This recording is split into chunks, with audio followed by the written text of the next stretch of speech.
دیدی ای دختر تو شوق دیدی گوشی تراکتوری مدار رفتیم تراکتور ما باشه سعی میکنم هم روی تو را تماشا میکنم تو میگه که مرا تو بکن نبری من از اون طرفی سلطان آباد نبری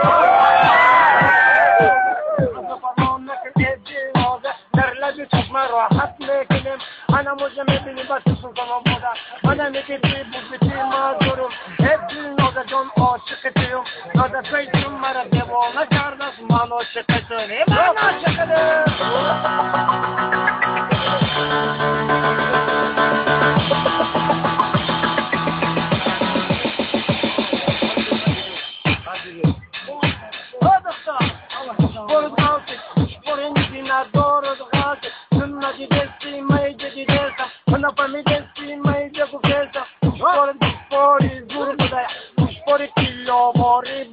نرخش حاضر دلار بودای در بازاری قربان بودای بودای همیشه بودای این شعر ما حجبی بودای خیای زمانوی بودای در رفتی تو جیکی بودای ای دختر گوش برو که جد نمیکنی در کجا نقصانی گم میکنی تو علم بلد نگم میکنی تو باری حد پیشان نکنی ای چیزد نه گوش بر بودای گوش باری پنشامانه بودای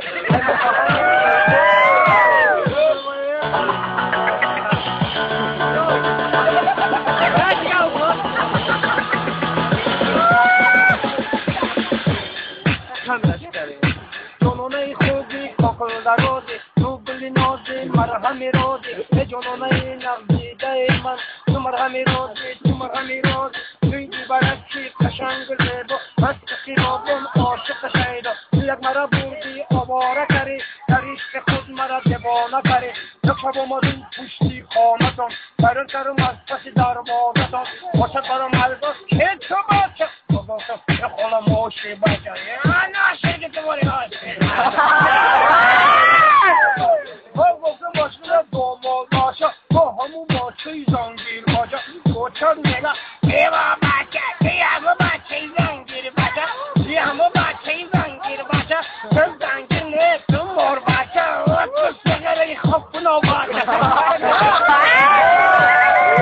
در کشی در باشه خالا جان دخترت مرا پارل کرده عشق دخترت مرا آواره کرده خالا جان باور کنی یا نکنی کمی دخترت مرا دیوانه کرده خالا جان دختر عاشق دارم خالا جان دختر تا دوست میدارم ما خوش و پیر کرم شادیانه این عاشقی شود بهانه سلامت باشه